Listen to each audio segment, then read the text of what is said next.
This episode of Destructoid is brought to you by Netflix. Coming up on Destructoid, another Mass Effect game is on the way. We tell you how not to get banned in Black Ops 2, and we hired a new guy or something at Revision 3, I don't know. Right now on Destructoid.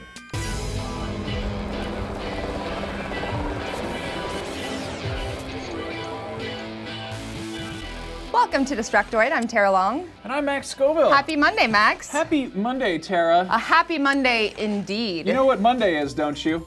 It's the day before Tuesday, which is the day when the games come out. Right. Black Ops 2 is coming out tomorrow, isn't it? What's that game about? It's about, I don't know, operations or something. It's about me. I don't know anything about the video war games. guns and the tiny helicopters, but that's a big game. So we're going to talk about that later in the show, but for starters, some very exciting news. Some of our older viewers might remember a little science fiction action RPG series that BioWare made a while back called Mass Effect. It garnered something of a cult following, and in spite of the controversial reception of its final installment, it seems like EA is dusting the cobwebs off the franchise and starting work on a new sequel after all these months since the last game. After all these 4 months. Yep. Yannick Roy, the studio director at BioWare Montreal, posted a blog this morning about his plans for the next Mass Effect installment. Probably the most interesting piece of information to come out of this is that the next Mass Effect game will be running on the Frostbite 2 engine, aka the magic computer thing that makes Battlefield 3 look like CNN footage shot with an IMAX camera. He also notes that the game will be enhanced by many of the systems that the Dragon Age 3 team has already spent a lot of time building. Of course, we don't know much about Dragon Age 3 either, other than the fact that it's also running on Frostbite and puts more of a focus on customization, strategic combat, as well as taking some cues from open-world RPGs like Skyrim. Again, all of this is currently just words that people wrote on the internet, so we'll kind of have to wait and see what the games actually look like, but I, for one, would be all over an open-world Mass Effect game. Last week, BioWare's Casey Hudson also tweeted about starting work on this new Mass Effect game and asked fans what they would want to see in it, and followed that up by saying that there seemed to be a lot of interest in playable alien races. No shit, Casey. I spent every day of my life being a human being, trapped in this horrible flesh sack. I want a game where I can be an alien. I don't know why that didn't occur to you guys sooner. It's cool to play as Jennifer Hale, though. I can get behind that. I do love her. In any case, BioWare Montreal worked on cinematics, N7 missions, and much of the DLC for Mass Effect 2, as well as the multiplayer component of Mass Effect 3 and the upcoming Omega add-on. And they are being very adamant that they will be respectful of the heritage of the previous 3 Mass Effect games. I believe that. They don't want to make anyone angry, and they better not, otherwise we will send them cupcakes and start raising money for charity just to spite them.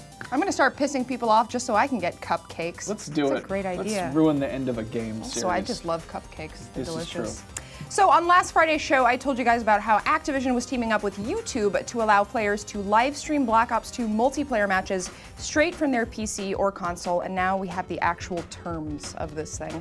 For starters, there is no cursing, which immediately disqualifies me. There's also no nudity, which disqualifies you, Max, and there's no racist or otherwise offensive language allowed. Which disqualifies the internet. Exactly. So, of course, also no modding or hacking or anything that would compromise the integrity of the game. Anyone who violates these rules will be met with swift justice in the form of a firm, open hand spanking or, you know, a temporary ban, whichever.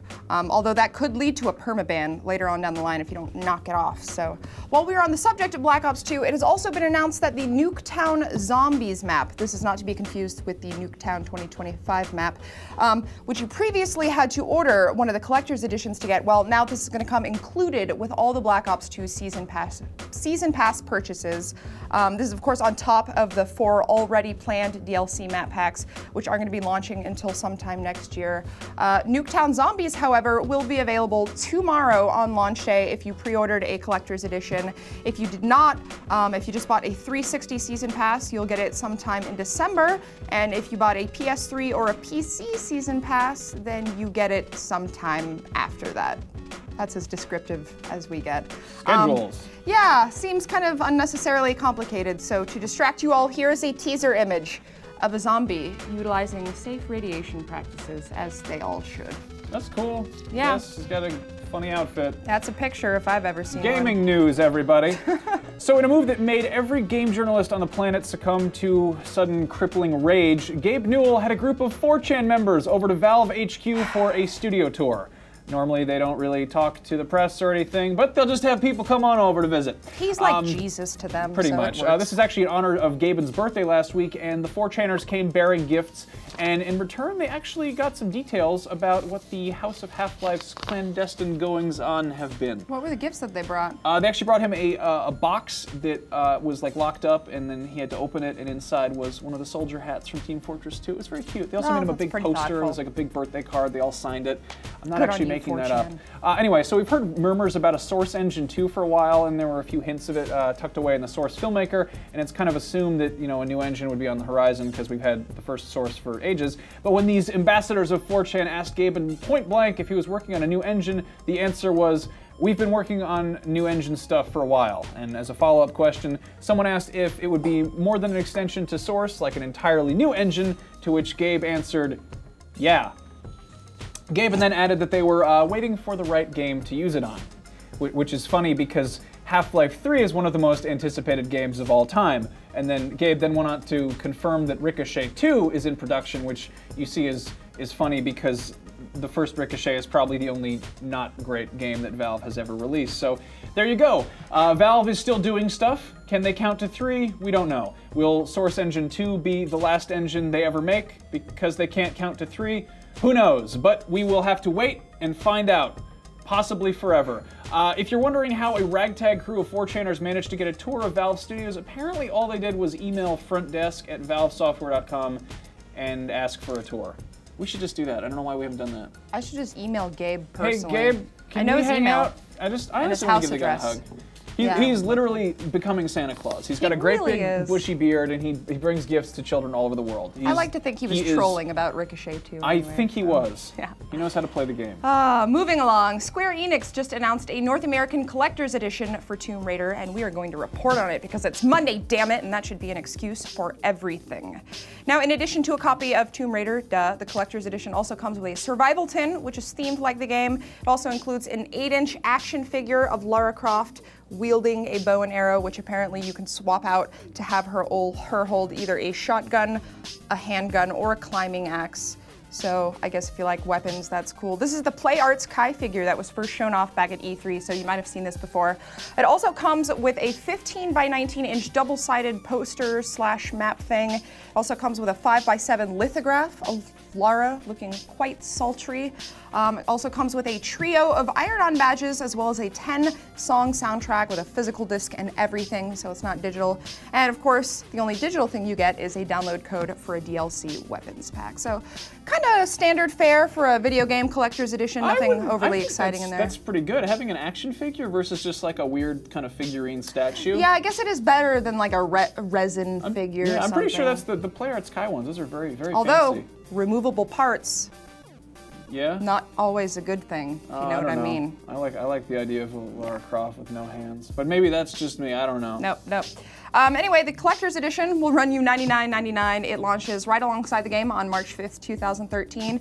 And we are told there are limited quantities. So if a Lara Croft figurine is something that you absolutely need in your life, then I suggest you get on it and maybe reevaluate your life.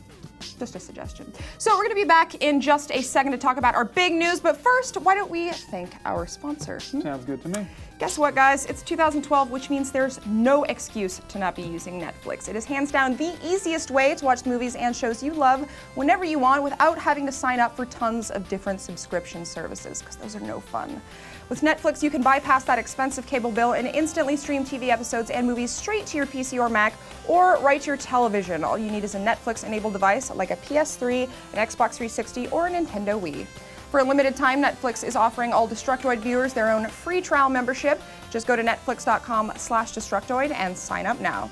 Also, remember, Netflix is available overseas, so you guys over there can get in on the same deal. Just use netflix.co.uk/Destructoid if you're in the UK. In fact, you know what? Just visit netflix.com/Destructoid and it'll automatically configure it for your country. Yes. How about that? Through the magic of the internet. Technology.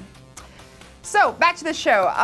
Yeah, last week we told you guys we had some pretty big news, and I'm sure a lot of you have heard by now, but for those of you who haven't, Adam Sessler has joined the Rev3 Games team. He is our new editor-in-chief and executive producer. You guys probably know him as the former host of X-Play. He's also appeared on Attack of the Show, a bunch of other stuff for G4 TV, but now he is here, back in San Francisco, where he grew up, working with us, and we could not be happier. Indeed, yeah, today's his first day, and he's already put up 3 videos over on the Rev3 Games channel, which, if you haven't figured it out, you should be subscribed to. The first is an introduction video where he talks about what he's going to be doing here and what kind of content he will be contributing. And sort of speaking of that, he also put up his first episode of his new show, Sessler's Something, which is basically a revival of his old X-Play segment, Sessler's Soapbox, but, you know, G4 has the rights to soap and boxes, so we got to think We're up not a new legally name allowed there. to use boxes in our videos We can't talk about anymore. soapboxes on this show. Last but not least, there is a video which gives what I would call a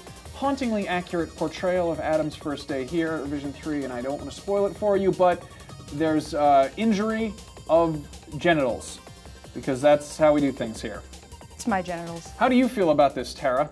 I feel great about this. Adam is an awesome guy. He has a ton of knowledge and experience to bring to us. Absolutely. And I think, I think we'll be able to do some really neat stuff. Yeah, it's a lot more casual than like actual television production. No, Adam is a great addition to the Revision 3 family. Absolutely. And he brings with him just an amazing amount of integrity and pedigree and credibility. Those are the and not words only that that, come to but mind. it legitimizes what we do, given Right. that we're such a small team that he's Legitimacy chosen is to another join word. us. So, Yeah.